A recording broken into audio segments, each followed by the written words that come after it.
66 ans et je suis photographe. J'écris avec la lumière. Je photographie ce qui m'impressionne, voilà, pour ensuite le révéler au monde. Voilà. C'est vraiment une histoire d'impression et de révélation, la photographie.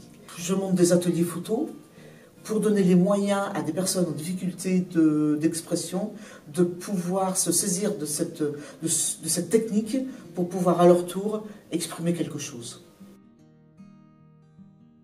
Je faisais partie du CACH, qui était un collectif Art, Culture et Handicap.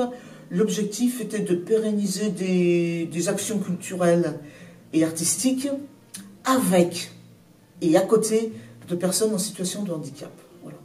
Et donc, ce collectif, il y avait Clément Rossi qui participait et il nous a parlé donc du FESDIF. J'ai proposé d'y être en tant que photographe, voilà, et ouais, ça se matchait tout de suite, quoi.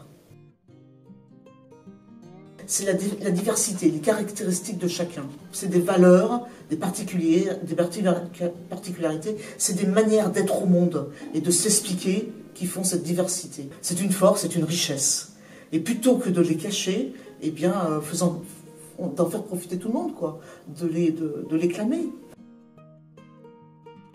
Alors, les années où j'ai participé, c'était les années à partir de 2015. 2015, 2016, 2017, 2019, enfin, tous les FESDIF qu'il y a eu. Eh bien, j'ai tout simplement proposé ce que je sais faire, de l'image. C'est de témoigner aussi, et de témoigner de cette ambiance, de ce qui s'y passe, quoi. De la joie qui y règne. Et je rencontre les gens, je discute avec eux pour être impressionné, et suffisamment impressionné pour avoir envie d'en écrire quelque chose. En tous les cas, de pouvoir en écrire quelque chose avec la lumière. Et du coup, de cette transcription, je vais pouvoir oui, transmettre une histoire, l'histoire des FESDIF. J'ai aimé tant de choses, déjà. Vraiment, donc du coup, c'est difficile. Mais ce que j'ai beaucoup aimé, c'est le travail en amont. C'est toute cette préparation, où les choses, elles sont pensées, réfléchies, essayées, pour pouvoir les mettre en place durant le festival.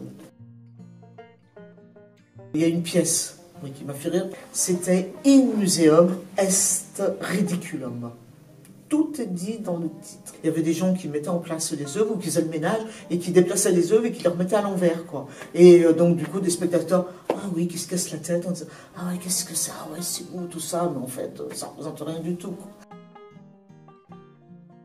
Par exemple, les éditions 2015-2016, il y avait la médiation équine. Ça, c'était des animations que je trouvais qui étaient exceptionnelles, voilà, qui sortaient un peu de l'ordinaire. C'est une chance pour moi d'y être invité, de pouvoir participer, voilà, et que j'espère qu'il puisse continuer longtemps et grossir.